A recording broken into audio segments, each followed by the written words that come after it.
Okay, there is a big, big warning that I'm going to say right out of the gate.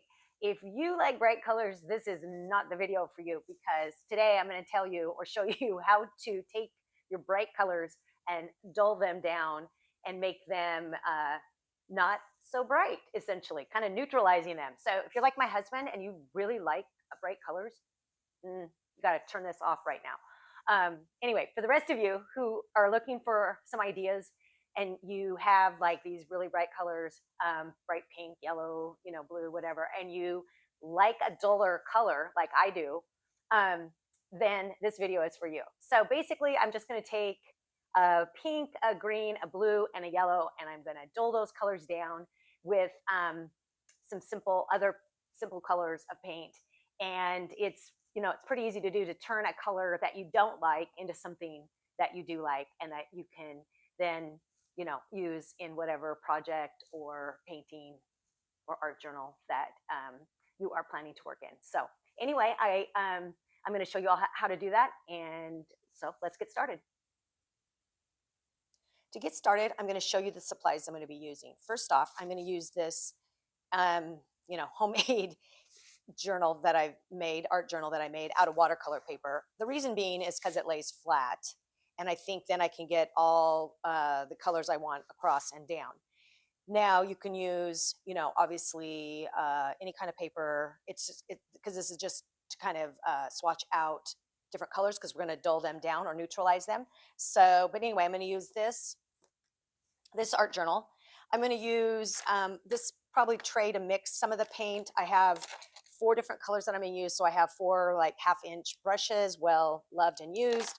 I did grab this color shaper, which I may or may not use, to also kind of just, flatten out the paint and scrape it into a square, which I may use. And then a palette knife for mixing. I may actually get I might get another palette knife, but I also would recommend getting a rag or a paper towel in order to clean it off in between uses. So that's the supply. Oh, and also the paint, obviously. So the 4 paints I'm going to use are bright colors, because obviously we're going to, neutralize or kind of dull them out. Emerald green, brilliant blue, medium magenta, and yellow orange azo. Now I just kind of went through my stash and said, what colors do I have that are super bright that I wouldn't typically use on their own? I would want to add another color to kind of make them not quite this bright. So whatever colors you have, if you want to do this along as well, you could just, choose some bright colors that you have, and then add the additional colors, which I'm going to use a neutral gray. I'm going to add a neutral gray to each of these, and also a raw umber, a little bit of raw umber, just to kind of see how that works. I may or may not use the titanium white, depending on if we want to add a little white to kind of see what that color is, because sometimes it can get a little dark. These colors can get a little dark, and you can't really see how the color has changed. The other thing I'm going to use is I might use this. This isn't a lesson on the color wheel for sure, but I am going to also, as a third way, besides the raw umber and the neutral gray, I'm also going to add the complementary color, which is just basically the opposite. So I am not highly skilled in the color wheel, but it can be helpful in situations like this, where let's say I have the green, and what is the exact opposite of the green? Something in the red family over here, which could be, this pink. So we're just going to use, and I'm just going to use these 4 colors that I have already shown you. I'm not going to grab any new colors, but we'll use those to also kind of dull the complementary or opposite color on the color wheel. Will also create some kind of a duller look to it. So anyway, those are the supplies, and from here I'll open the journal up, I'll put the paint out, and then we will get started. To begin, I'm going to just paint a color block along the top with the primary color that we're using. And I also wanted to show you, before I begin, I actually, off to the side, I have this old dictionary, and what I'll do is I'll clean my brush off on it. And I think I've shown you some of my my painted papers that I've made in the past, and it's really literally, to get them started, I clean my brush off on this first before I add water, or before I use a paper towel. So, all right, we're going to start with the emerald green. I'm just going to mix that up, and kind of make kind of a large block so we can see what we've got here, and work my way down now to the blue. I did get my paintbrushes damp. I always like to start with a damp paintbrush. Just find that the paint doesn't get as gunked up in it, and I'm using a heavy body paint too, so it kind of helps with mixing that, in spreadability. Unlike a more fluid paint, it makes it a little easier to spread. Okay, so we've got our primary colors down. Now the exciting part is they are super bright, and now we're just going to add. I'm just going to continue. I think just using this brush for now instead of getting the palette knife out. I'm just going to add a little bit of gray to it. Let's see what we have. Let's see what color. See, yes, that looks good. Now, obviously, it's not. A little bit of that green is coming through because I'm just using that straight off the paintbrush. But as you can see, we dulled down quite a bit. Let's see what happens with the blue. Let's grab a little dollop of the gray. And just kind of makes it a little more interesting, I think, having that. But then again, I like a duller color. Let's add a little bit of the pink and see what happens here. Okay.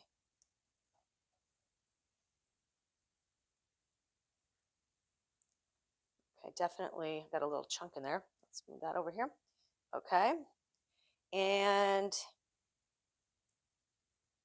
then I'm going to add now I probably added too much of the gray to the yellow is going to, not need a whole lot to activate, but it is turning it a little bit, kind of has a green tint to it.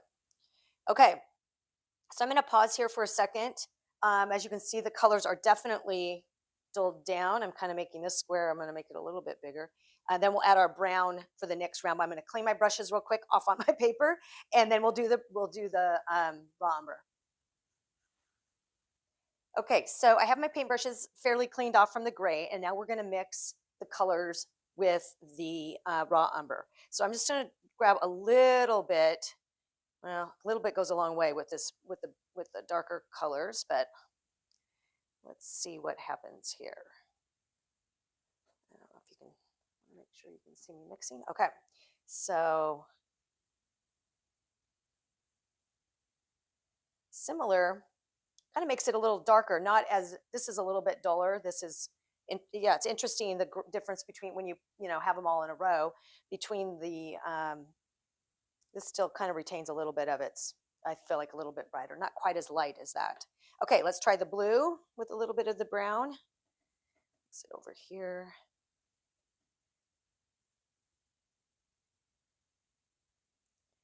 Give myself a little more space there. Okay.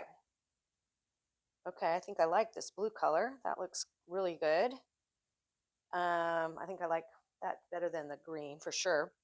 Okay, let's grab a dab of that brown over here with the pink. A little bit more. Dab at a time. Whoops. Okay. Okay, similar. Well, no, it's a little, it's just interesting adding, the two different colors. You can see tonally the differences. So it's kind of your personal preference. Do you prefer, the gray or the brown, and how does that impact, the colors that you're drawn to? So let's try the yellow. And again, the yellow is so light, doesn't need a lot. But okay, let's see.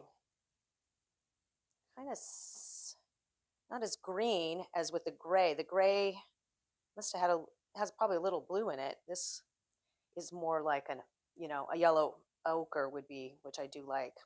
So, okay. So this is kind of showing us how to, which shade do you want to use? A gray color? Do you want to use brown? And now we're going to have, in this bottom row, we're going to use the complementary color.